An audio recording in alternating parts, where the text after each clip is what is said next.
कृष्णा। ओम नमो भगवते वासुदेवाय। फागुन कृष्ण पक्ष सोमवार को विजया एकादशी का व्रत रखा जाएगा। हिंदू धर्म में एकादशी व्रत का विशेष महत्व है। मान्यता है इस दिन व्रत करने और भगवान विष्णु की आराधना करने से सभी कष्टों का निवारण होता है और जीवन में विजय, सुख, समृद्धि और शांति का आगमन होता है। एकादशी तिथि का व्रत हर प्रकार की बाधाओं और संकटों से मुक्ति दिलाने वाला माना गया है। पद्म पुराण के अनुसार इस व्रत को करने से व्यक्ति को सभी पापों से मुक्ति मिलती है और मोक्ष की प्राप्ति होती है। ऐसा कहा जाता है भगवान राम ने भी लंका पर विजय प्राप्त करने के लिए पहले इसी व्रत का पालन किया था, जिससे उन्हें विजयश्री की प्राप्ति हुई थी। यह कहा जाता है कि एकादशी व्रत पे एकादशी माता की कथा के बिना विजय एकादशी या अन्य किसी भी एकादशी व्रत का पुण्य पूरा नहीं मिलता। एकादशी बिना एकादशी व्रत के अधूरा माना जाता है। भगवान विष्णु ने एकादशी माता को आशीर्वाद दिया था कि जो व्यक्ति उनकी कथा सुनता और श्रद्धा से उनका व्रत रखता है समस्त पापों से मुक्त हो जाता है। वे पापों का नाश करने के साथ साथ जीवन में शांति, सुख और सफलता भी लाती है। यह व्रत व्यक्ति के मानसिक और शारीरिक रोगों को दूर करके उनकी आत्मा को शुद्ध करता है और जो एकादशी माता की कथा का श्रवण करता है उसे जीवन में कभी कोई कष्ट नहीं होता और भगवान विष्णु की कृपा सदैव उनके साथ रहती है। तो प्रिय श्रोताओ, आज हम सभी विजय एकादशी की पवित्र कथा सुनने से पहले एकादशी माता की पवित्र कथा की ओर बढ़ते हैं ताकि हम उनके आशीर्वाद से अपने जीवन को धन्य बना सकें। एक बार एक राजा राज्य करता था। बहुत ही बुद्धिमान और बलशाली था। हमेशा अपनी प्रजा का बहुत अच्छे से ध्यान रखता था। प्रजा भी राजा को बहुत प्रेम करती थी। राजा की दो बेटियां थीं। राजा अपनी दोनों बेटियों से बहुत स्नेह करता था।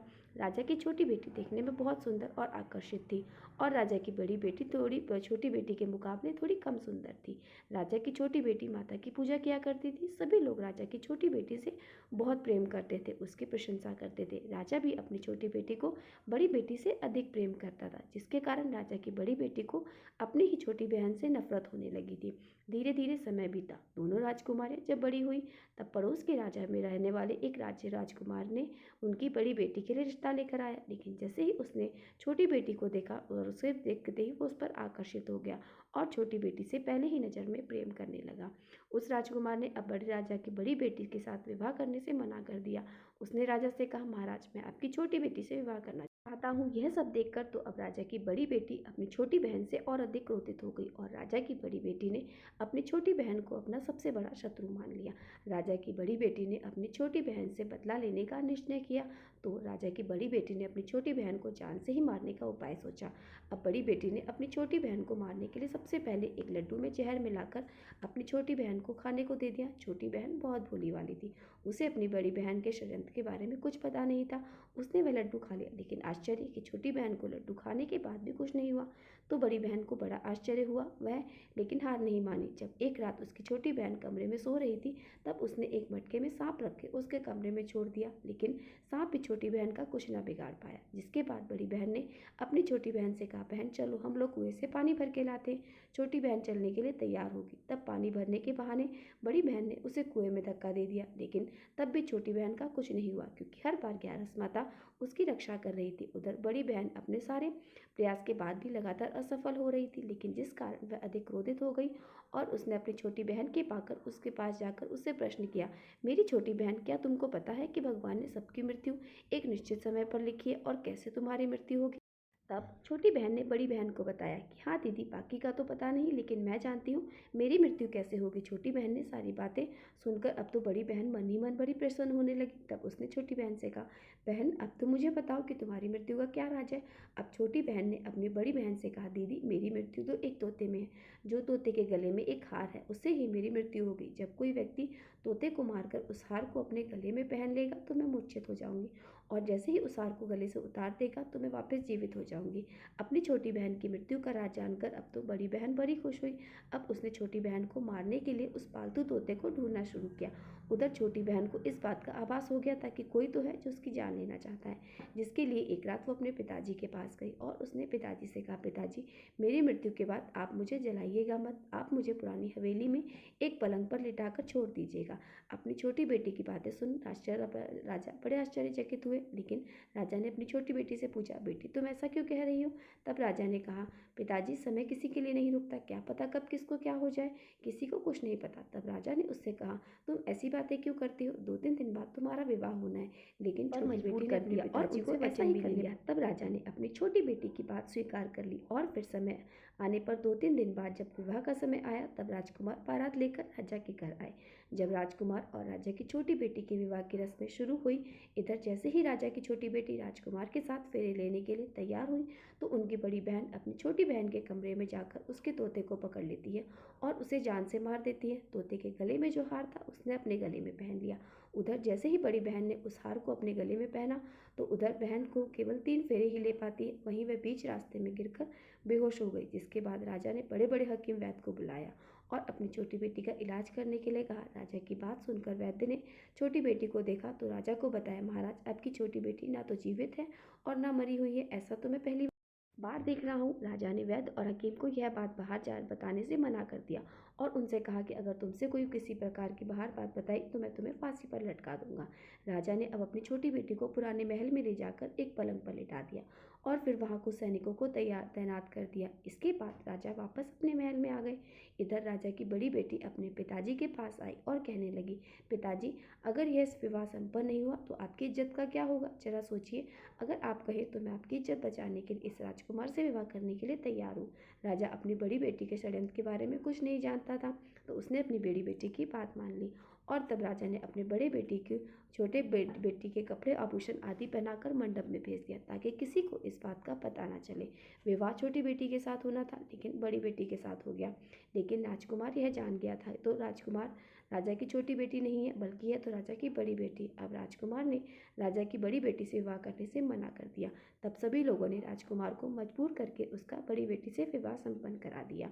विवाह संपन्न हो गया जिसके बाद राजकुमार राजा की बड़ी बेटी को अपने महल में ले गया। विवाह होने के बाद राजा राजकुमार से ना तो बातें करता और ना ही राजकुमारी को पसंद करता। उसके बाद आसपास आ जाता भी नहीं था। राजकुमार ने तो यह फैसला ले लिया था कि चाहे कुछ भी हो जाए वह अपनी प्रेमिका को ढूंढ कर रहेगा और जान कर रहेगा कि उसके साथ क्या हुआ। फिर एक दिन राजकुमार अपने घोड़े पर सवार राजा के पुराने महल के पास पहुंच गया जहां उसने कुछ सैनिकों को देखा। महल के पास पहुंचकर राजकुमार ने जब महल को ध्यान से देखा तो वह समझ गया कि यह तो हमारे ससुर जी का महल है। तब राजकुमार ने सैनिकों से पूछा, तुम लोग यहाँ क्या कर रहे हो और इस महल के अंदर इस पलंग पर कौन लेटा है?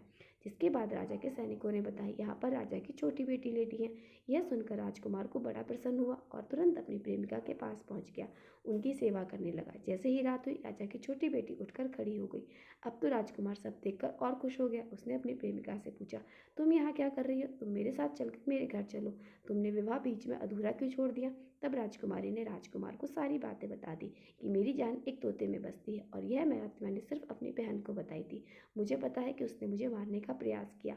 उसके पास एक हार है जिसको वो सुबह पहन लेती है और रात को उतार देती है।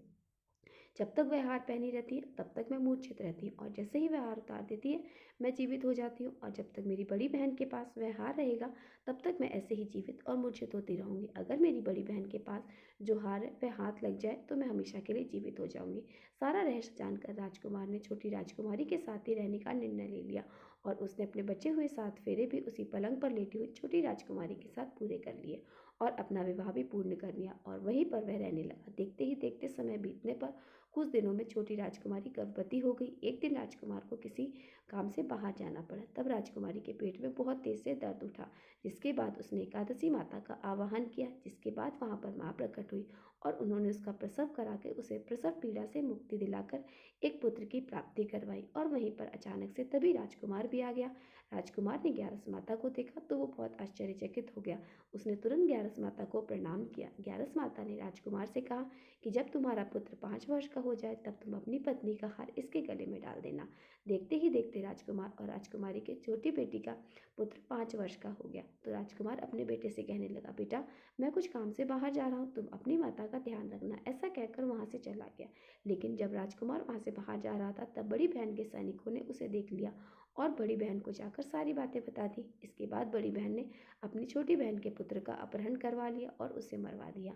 छोटी बेटी के पुत्र के 2 टुकड़े करवा के उसने पहला टुकड़ा चक्के के पास छुपा दिया और दूसरा टुकड़ा अपने पलंग के नीचे छुपा दिया। लेकिन ग्यारस माता अपने भक्तों को किसी कष्ट में नहीं देख सकती तो वह अपने भक्त का दुख दूर करने के लिए एक भिखारिन का रूप बनकर आई और उसके पास आकर बोलने लगी, मुझे भिक्षा दे दो। बड़ी बहन ने अपने नौकरों से कहा, जाकर भिक्षा दे दो। लेकिन जैसे ही नौकर ग्यारस माता को भिक्षा देने आए तो माता ने मना कर दिया। कहने लगे, मैं तो तुम्हारी महारानी से ही भिक्षा लूंगी। जिसके बाद बड़ी बहन खुद आकर ग्यारस माता को भिक्षा देने लगी। तब माता ने बिल्ली का रूप धरकर उसके कमरे में चली गई और वहां पर छोटी बेटी के पुत्र के दोनों टुकड़ों को आपस में जोड़ दिया।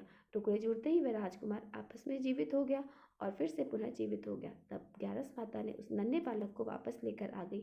अब तक ग्यारस माता ने राजकुमार को सारा राज्य समझा दिया था। अब राजकुमार अपने बेटे को लेकर बड़ी राजकुमारी के पास गया और कहने लगा, अगर तुम इसका ध्यान रखोगी तभी मैं तुमसे बात करूंगा। तब वह नन्हा बालक राजकुमारी के पास रहने लगा। एक दिन राजकुमार अपने बच्चे से कहने लगा, बेटा आज तुम अपनी माँ से उस गले का हार मांग लेना। अपने पिता की बात मानकर नन्हा राजकुमार अपनी माँ के पास गया और कहने लगा, माँ मुझे तुम्हारा हार चाहिए। यह सुनकर बड़ी राजकुमारी पहले तो बहुत क्रोधित हुई, पर उसे याद आया कि राजकुमार ने कहा है अगर मैं इस बच्चे का ध्यान अच्छे से रखूंगी तो ही वो मुझसे बात करेंगे। जिस कारण उसने गले का हार जो पहना हुआ था उस बालक को दे दिया और बालक ने वह हार तुरंत ले जाकर अपने पिता को दे दिया। तभी राजकुमार अपने बेटे को लेकर वहां से जाने लगा और पत्नी से कहने लगा, मैं आज शाम को तुम्हारे साथ आकर खाना खाऊंगा। ऐसा कहकर अपने बेटे को लेकर वहां से चला गया। जिसके बाद सीधा राजा के पास गया और उसने सारी बातें सच सच बता दी। राजा अपनी बड़ी बेटी की सारी करतूतें जानकर बहुत क्रोधित हुआ। साथ ही उन्होंने अपनी परवरिश पर भी दोष लगाया और इसके अलावा राजकुमार को अपनी छोटी बेटी के साथ रहने के लिए आदेश दिया। इस प्रकार ग्यारस माता की कृपा से राजकुमार और राजा की बेटी अपने पुत्र के साथ सुखपूर्वक रहने लगी। प्रेम से बोली एकादशी माता की जय हो। सत्य के मार्ग पर चलने वाले धर्मराज युधिष्ठिर के हृदय में एक बार जिज्ञासा उठी।